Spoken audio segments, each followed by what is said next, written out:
Hey guys, welcome back. So just imagine you wake up one day from a cryogenic sleep 100 years after you were originally supposed to. You open your pod, stretch your legs and step out into a world that has completely gone to and the very first thing that greets you is a mutant that's trying to chew your damn face off. So welcome to OG Rage. Look, you gotta understand that this game came out in 2011, which is one of the best years in gaming. So when it came out, the reception was, well, mixed to say the least.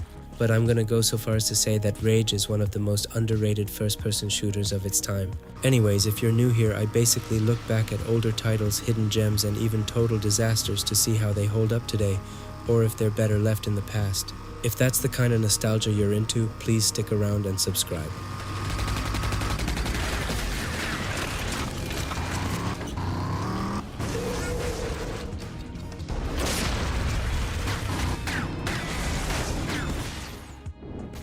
First up is the narrative, and honestly it's like the weakest part of the whole package. It's basically your standard run-of-the-mill post-apocalyptic setup. Anyways, the game takes place in the near future, right after an asteroid hits Earth. But before it happened, leaders from around the world came up with this Eden project, which basically involved taking a bunch of important people and injecting them with these crazy microscopic machines called nanotrites, and then burying them deep underground in cryogenic pods called arcs. So the idea was that these people would then wake up years after the dust settled and then rebuild society. So you play as Nicholas Rain, a former soldier who wakes up to find that everyone else in his arc is dead. And when you step outside, the world is completely trashed. And you immediately get jumped by bandits, but then get saved by a guy named Dan Hagar, who was voiced by the absolute legend himself, John Goodman. He takes you back to his settlement and basically gives you the whole rundown of the wasteland. So as you start exploring the wasteland, you learn about the different factions roaming around. Like you got the Ghost Clan, who are these creepy acrobatic killers who hang out in the ruins. Then you've got the Wasted Clan, the Jackals and the Scorchers, who all just want to turn you into a human kebab. But the real big bad guy is this power-hungry organization simply known as the Authority. The Authority is basically a regime that wants to control everything in the wasteland, and they have a serious hard-on for Ark survivors because of those nanotrites that give you superhuman abilities. So, essentially, you spend the entire game doing jobs for the locals, fighting off bandits, and trying to stay off the Authority's radar, while slowly building up a resistance against them. Now look, the premise is cool, but the actual execution of the story is, well, it's pretty mediocre, to be honest. The biggest problem with its narrative is how it chooses to tell you things instead of showing you things. Think of a game like Half-Life 2. When you wake up in City 17, nobody gives you a massive history lesson. You walk outside, you see the Combine beating citizens, you see the oppression firsthand, and the game forces you to pick up a can just to humiliate you. It makes you hate the enemy immediately. But Rage doesn't do that. Instead, you just stand there like a silent idiot while characters like Dan pour massive walls of exposition at you. He tells you the Authority are bad dudes, but you don't really see them doing anything terrible for a large chunk of the game. You're basically just an armed delivery boy going from one town to the next, taking orders from lifeless NPCs and shooting whatever they tell you to. The characters are incredibly one-dimensional, the plot is bare bones, and your protagonist has zero personality. But you know what? That's completely fine. I'm not really here for some Shakespeare-level narrative, I'm simply here for the violence, and boy does this game deliver on that.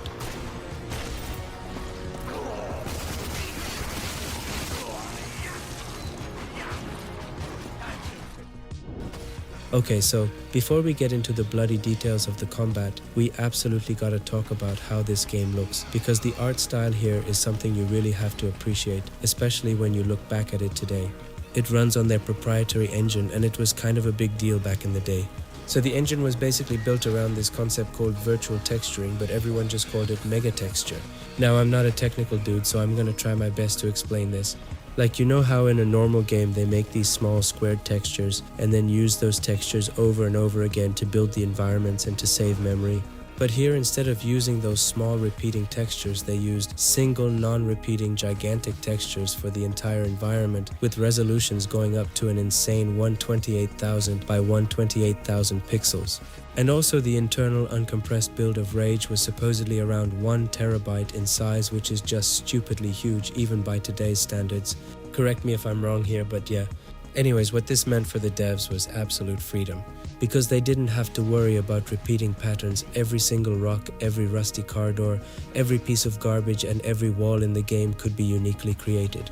And you can really tell because like when you walk through the Dead City or the Jackal Canyon, the environments look incredibly dense and detailed, and the weathering on the edges of the metal, the way the grime drips down the concrete walls, it all has this gritty, bespoke look to it.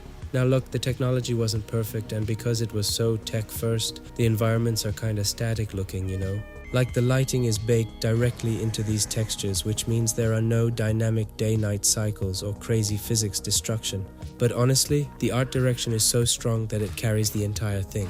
Even today, 15 years later, the sheer density of some of the locations in Rage puts a lot of modern games to shame. It has this gritty aesthetic that really matches the vibe of the combat.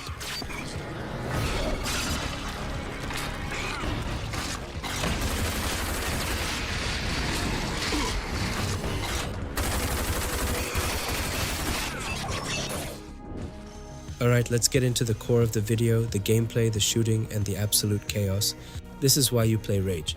Don't know if I mentioned earlier, but a lot of people were mad that the open world stuff was shallow, but if you strip away all the marketing bullshit and just look at the core combat loop, Rage is a really fun first-person shooter. Let's start with the guns because the arsenal in this game is incredibly well balanced and satisfying. You start off with a basic pistol, but you quickly build up a very respectable armory. You get an assault rifle, a sniper rifle, a striker crossbow, a nail gun if you have the DLC, an authority machine gun, a pulse cannon, and a rocket launcher. But for me, it's all about the shotguns. You get a combat shotgun and a double barrel shotgun, and not gonna lie, they're absolute perfection. id Software has always known how to make a good shotgun, but the combat shotgun here might be one of the best shotguns ever. The audio design on the guns can be a little hit or miss sometimes, but the physical feedback is incredible. But having cool guns is only half the story. The thing that takes Rage from a standard shooter to a big brain combat is the ammo system. Every single weapon in the game has multiple different types of advanced ammo that you can either buy from vendors or craft yourself. This completely changes how the game is played. Let me break this down for you because it's pretty cool. Like take the basic pistol. Normally a pistol gets useless pretty fast in a game, but here you can load it up with Fat Mamas, which are these heavy caliber slugs that do serious damage, or Kill Burst, which turn your pistol into a mini SMG. And what about the combat shotgun? Sure, the standard buckshot is great, but you can load it with pop rockets. They're basically like explosive mini grenades that you fire out of your shotgun. And it gets crazier, like late in the game you also get this authority pulse cannon. And as a nod to the Doom franchise, you can load the pulse cannon with BFG rounds and it absolutely vaporizes everything in the room. The fact that every weapon has a unique utility means you never just rely on one gun. You're constantly managing your inventory, assessing the situation, and choosing the perfect, preferably most violent tool for the job. Now, shooting people in the face is fun, but there's an entire secondary layer of combat. As you wander around the game, you find all this random junk like electrical wire, hardware packets, steel blades, and gears. Instead of just selling this crap for money, you use schematics to craft items that can be used in combat. First and foremost, we gotta talk about the wing stick. It's a 3-bladed boomerang-like weapon that you throw. And you can craft a ton of other crazy stuff too. Like if you're getting overwhelmed in a firefight, you can throw down a sentry bot. These little guys are like spider bots with miniguns strapped to them. You can also craft an RC bomb car. It's a tiny RC car with a bomb on its top. You can also craft adrenaline overdrives to boost your health, EMP grenades to shut down shields, and lock grinders to open secret doors. So this whole mechanic adds a ton of variety to the gameplay.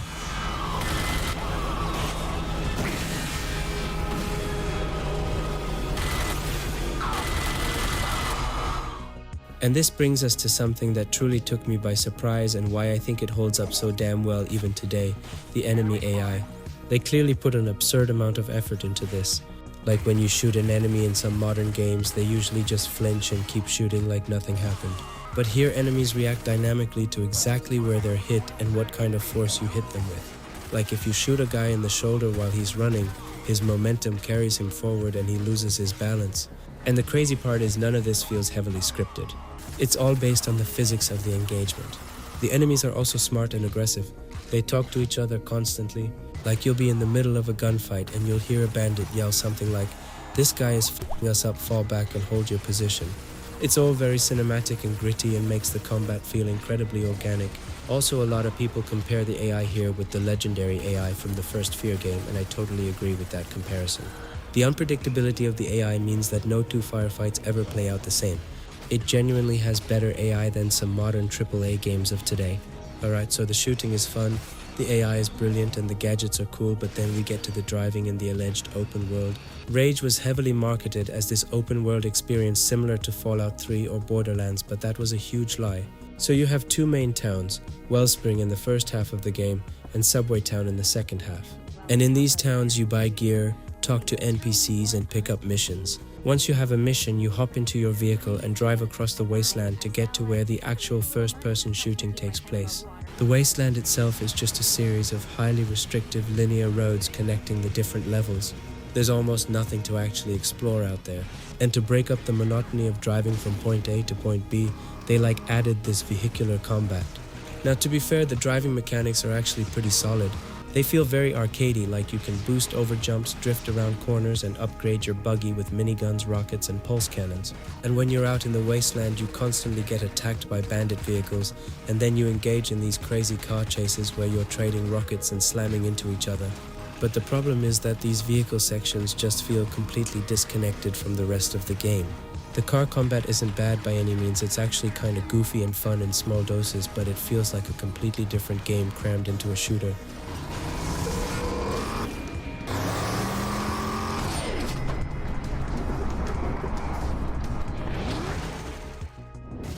Okay, we need to talk about its replayability, the ending, and the DLC, because this is where a lot of the modern frustration with Rage comes from. Imagine you spend like 15 hours exploring the wasteland. You upgrade your weapons, you build the ultimate buggy, and you stock up on incredibly expensive BFG rounds for the final showdown with the Authority. You march into Capital Prime, the final level, expecting a massive multi-stage boss fight against a giant 50-foot-tall mutant with rocket launchers for arms. Instead, you walk into a room, press a couple of buttons, fight a handful of very normal enemies, and then the game just ends. A 60-second cutscene plays, nothing is resolved, and the credits roll. I'm not going to spoil what the cutscene actually shows, but let me tell you, it's universally considered one of the worst, most abrupt endings in the history of video games. It's painfully obvious that they ran out of time and budget, or both, and they just slapped a band-aid on the end of the game to ship it. And to make matters worse, when the game ends, it just dumps you back to your last save or the main menu. You couldn't take your fully upgraded character back into the world, and you couldn't even keep exploring the wasteland to finish your side quests. But to their credit, they tried to fix it.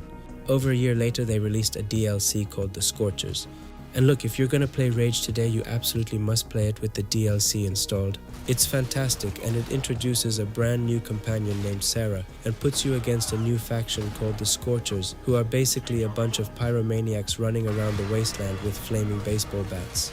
It gives you about 2 hours of new content.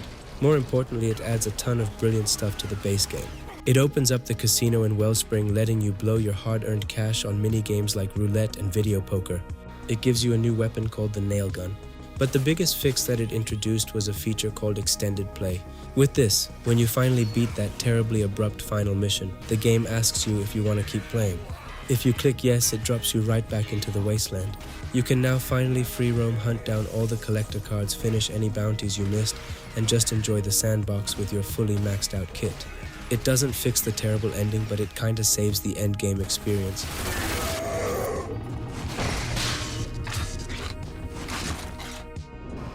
So where does that leave us? How does a game like Rage hold up today? Look, I'm not gonna sit here and tell you that Rage is a flawless masterpiece. It's a game that's deeply and fundamentally flawed in its structure. The story is thinner than single-ply toilet paper. The characters are mostly forgettable. The driving sections feel like they belong in a different game, and the ending is a genuine slap in the face. But despite all that baggage, despite all the broken promises of a massive open world, the core of Rage is incredibly special. The gunplay is tight and infinitely rewarding. The combat has some tactical depth, and the incredible enemy AI makes every firefight a chaotic adrenaline rush. So pick it up on a sale, make sure you have the DLC installed, ignore the boring story, and just enjoy the phenomenal gameplay.